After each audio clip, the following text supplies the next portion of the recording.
안녕하세요. 친정어머니와 둘이 살고 있는 30대 여성입니다. 지난 한 해를 돌아보니 참 다사다난했어요. 특히나 남편과 헤어져서 그런지 지난 1년이 저에게는 유난히 길었던 것 같네요. 남편과는 지인의 소개로 만났는데 당시 남편이나 저나 나이가 30 중반으로 어린 나이는 아니었어요. 그렇다 보니 시작부터 결혼을 전제로 진지하게 사귀었고 1년 만에 부부의 영까지 맺게 되었습니다. 경제적으로 여유가 있었던 시댁에 반해 제 친정은 그렇게 넉넉한 상황은 아니었어요. 처음부터 그랬던 건 아닌데 여기에는 사연이 있습니다. 몇 년 전 친정아버지께서 암을 진단받으셨는데 당시 의사 말로는 치료만 잘 받으면 살 수 있다더라고요. 그래서 돈 생각하지 않고 있는 재산 다 끌어다 아버지 병원비로 썼습니다. 하지만 애석하게도 아버지는 폐암 수술 이후 합병증으로 허망하게 세상을 떠나셨어요. 아버지가 돌아가시고 나서야 아버지가 개인적으로 지셨던 채무뿐만 아니라 여러 가지로 금전적인 측면에서 생각지 못한 문제들이 발견되었습니다. 결국 빚과 재산 대부분을 포기해야 했고 그나마 어머니 명의로 있던 집은 지킬 수 있었네요. 이후로 어머니는 식당에서 일을 하며 본인의 생활비를 벌어 쓰셨고 저는 저대로 회사 생활을 하며 생활을 이어갔습니다. 저희 모녀 남들한테 손 벌리지 않고 사는 게 어디냐며 감사한 마음으로 살았지요. 그렇게 10년 가까이 살다가 제가 시집을 간다 하니 친정어머니께서 얼마나 좋아하셨는지 몰라요. 친정어머니께서는 3천만 원이란 큰돈을 내주셨고 저는 염치불구하고 그 돈을 받았습니다. 변명 같지만 당시 제가 모아둔 돈이 5천 정도 있었는데 2억을 가져온다는 남편에 비하면 턱없이 부족하다 싶어서 그 3천을 받을 수밖에 없었어요.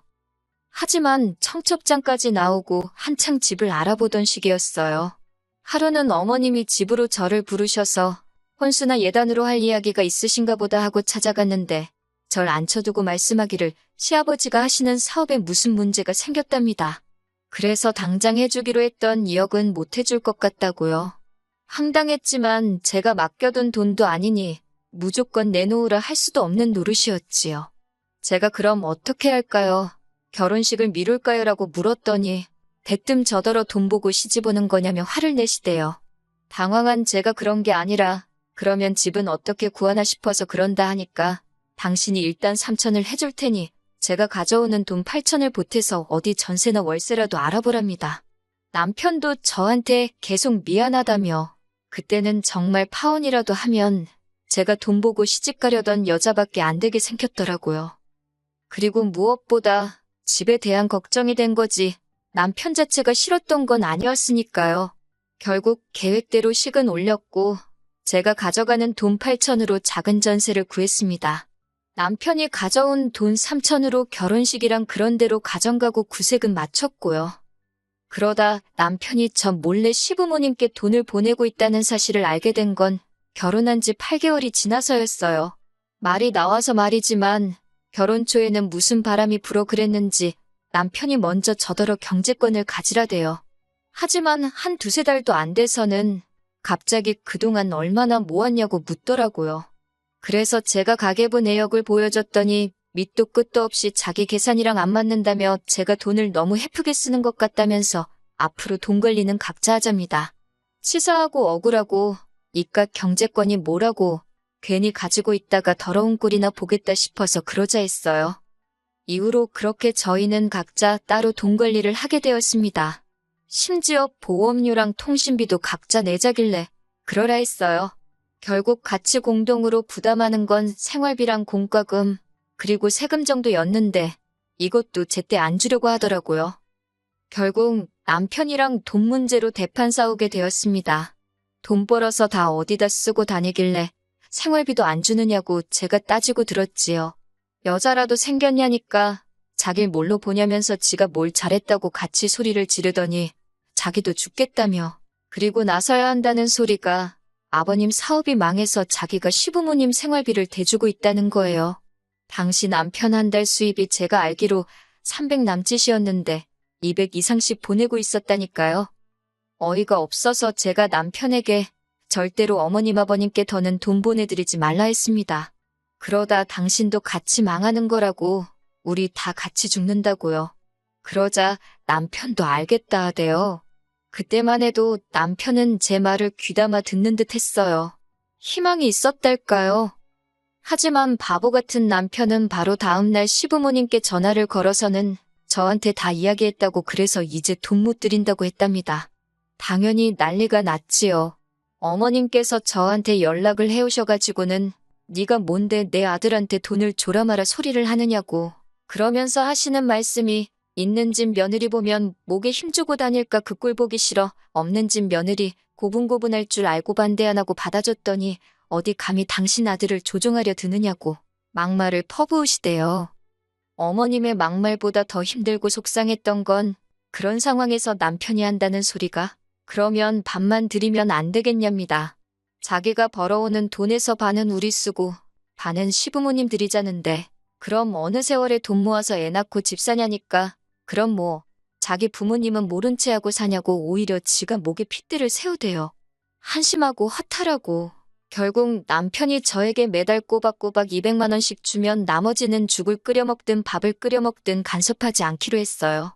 솔직히 마음 같아선 부부지간에 이렇게까지 따져가며 살아야 하나 싶어 차라리 갈라서자 소리가 목구멍 끝까지 올라왔지만 친정아버지 돌아가시고 친정어머니께서 입버릇처럼 하신 말씀이 여자는 남편 없으면 사는 게 참 고달프단 소리였거든요. 그 소리를 귀에 딱지가 앉을 만큼 들어서 그런 건지 그때만 해도 용기가 안 나대요. 게다가 안 좋은 일은 한 번에 몰려온다더니 얼마 지나지 않아 청천벽력 같은 연락을 받게 되었습니다. 식당 일을 마치고 집으로 돌아가던 친정어머니께서 교통사고를 당하셨다고요. 다른 것보다 문제는 갈비뼈골절이었어요. 의사 말로는 4주 정도는 입원한다 생각하라대요. 앞으로 어떤 후유증이 있을지 모르니 옆에서 잘 살펴드리라면서요. 회사에는 사정을 이야기한 덕분에 당분간 야근에서 제외될 수 있었습니다. 그래서 낮에 회사에서 일하고 퇴근 후에는 불이 나게 친정어머니가 입원한 병원으로 향했어요. 그렇게 열흘쯤 되니까 친정어머니가 갑갑하다며 나가고 싶어 하시대요. 의사도 하는 말이 생각보다 상태가 금방 좋아지셨다고요. 그래서 다행히 친정어머니는 입원한 지 12일 만에 퇴원을 하게 되었습니다. 당분간 통원 치료를 받아야 한다는 말에 제가 같이 다닐 요량으로 저희 집으로 모셨어요. 남편이 못마땅해 하긴 했지만 일전에 어머님도 아버님과 싸우셨다며 막무가내로 일주일이나 계셨던 적이 있거든요. 그래서 자기가 이러쿵저러쿵 말할 상황이 못 되었지요. 그리고 친정어머니를 모시고 온 이튿날 웬일로 어머님으로부터 연락이 다 왔대요. 지난번 돈 가지고 한바탕 큰 소리가 오간 이후로 어머님께서 먼저 연락을 주신 건 처음이었지요. 솔직히 저는 늦게나마 저희 어머니는 어떠신지 물어보려고 연락하신 줄 알았습니다.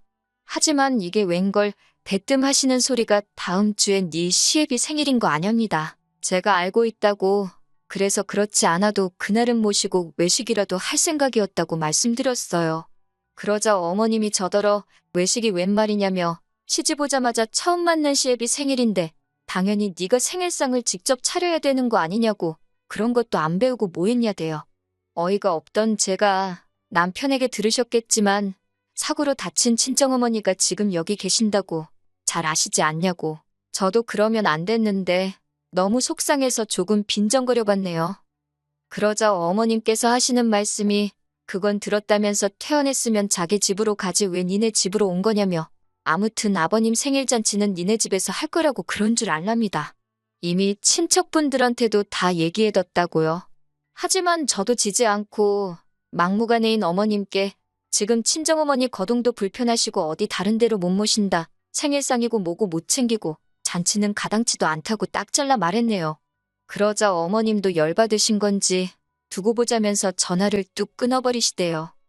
그리고 그날 밤 남편이 얘기 좀 하자는데 딱 봐도 무슨 이야기를 할지 알겠더라고요. 그래서 제가 생일잔치 이야기면 집어치우라 했습니다. 그렇게 생일상 차려드리고 싶어서 미치겠으면 당신이 어머님 댁에 가서 차려드리면 되지 않냐고. 그게 굳이 우리 집이어야 할 이유가 있냐. 그리고 지금 친정어머니가 아프신데 내가 시아버지 생일상 차리게 생겼냐고. 그랬더니 남편이 한다는 소리가 저더러 지금 자기 부모님이 망해서 무시하는 거냐고 그래요. 어이가 없어서 그건 어디서 나온 자격지심이냐고 그러면 당신이랑 시부모님이 우리 엄마 무시하는 건 뭐 때문이냐 그랬습니다. 모 눈엔 뭐만 보인다고 똑같은 사람 취급하지 말라니까 얼굴이 벌개져서는. 그리고는 한 이틀이나 지났을까요? 친정어머니는 방에서 주무시고 저는 거실에서 TV를 보고 있었어요.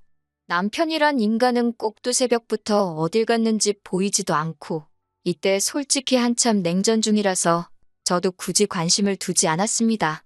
갑자기 요란하게 현관벨이 울려서 나가보니 어머님 아버님이 문 앞에 서 계시대요. 집 안으로 밀고 들어오시려는 걸 간신히 막고 지갑하고 핸드폰만 챙겨 밖으로 나갔습니다. 집 앞 카페에 들어가 자리를 잡기가 무섭게 어머님이 꺼내신 말씀이 저더러 잔소리 말고 다음 주에 생일상 차리랍니다. 어이가 없어서 못한다 하지 않았냐고 왜 이렇게 억지시냐고 물었어요. 그러자 하는 소리가 친척들 앞에서 당신들 얼굴에 똥칠해야 속이 후련하겠냐고 그럽니다. 아니, 아버님이 이제 겨우 60세이신데 무슨 친척들까지 불러서 생일잔치를 하시냐고. 그러면 어머님 댁에서 하시라 했습니다. 제가 남편 편으로 미역국이랑 갈비 정도는 해서 보내보겠다고요. 그랬더니 그건 싫답니다. 무조건 저희 집에서 제가 차려주는 생일상을 받아야겠대요. 어찌나 기가 빠지고 힘이 들던지 저도 모르게 적당히 좀 하시라 소리를 질러버렸네요. 저희 어머니 아플 때 하다못해 안부 연락 한 번 없으셔놓고 이제 와서 무슨 생일상 받아먹길 바라시냐고 어쩜 이렇게 뻔뻔하시냐 쏘아붙였습니다. 그랬더니 하는 말이 제가 이제 와서 본색을 드러낸다나요? 그러면서 저더러 네가 그런다고 니네 엄마가 천년만년 살 거 같냐? 시집 왔으면 시부모가 부모지. 낳아준 부모는 죽었다 생각하고 사는 게 답이다. 말도 안 되는 소리만 하시더라고요. 듣다 못한 제가 어머님더러 어머님도 자식이라고 낳아 키우신 시외할머님이 불쌍하다고 악을 썼네요. 결국 이 일로 남편과도 지독한 싸움을 하게 되었고 남편은 끝끝내 지 부모 편만 들더라고요. 뻔한 레파토리 있잖아요. 그냥 적당히 져드리면 안 되겠냐. 장모님한테 하는 만큼만 해드려봐라. 아니, 니네 엄마가 나한테 그렇게 안 해주는데 내가 왜 그렇게 하냐?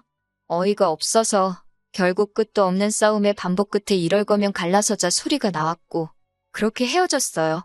남편이 자기가 3천만 원 가지고 오면서 시골리고 어쩌고 했다며 그 돈 돌려달라길래 너는 나랑 사는 동안 내가 해온 집에서 안 자고 어디 밖에서 잤냐고 또 싸우고 제가 그렇게 억울하면 네가 사온 거 들고 가라 했습니다. 그랬더니 그걸 어디다 두냐고 짜증을 내더니 결국 빈몸으로 나가대요.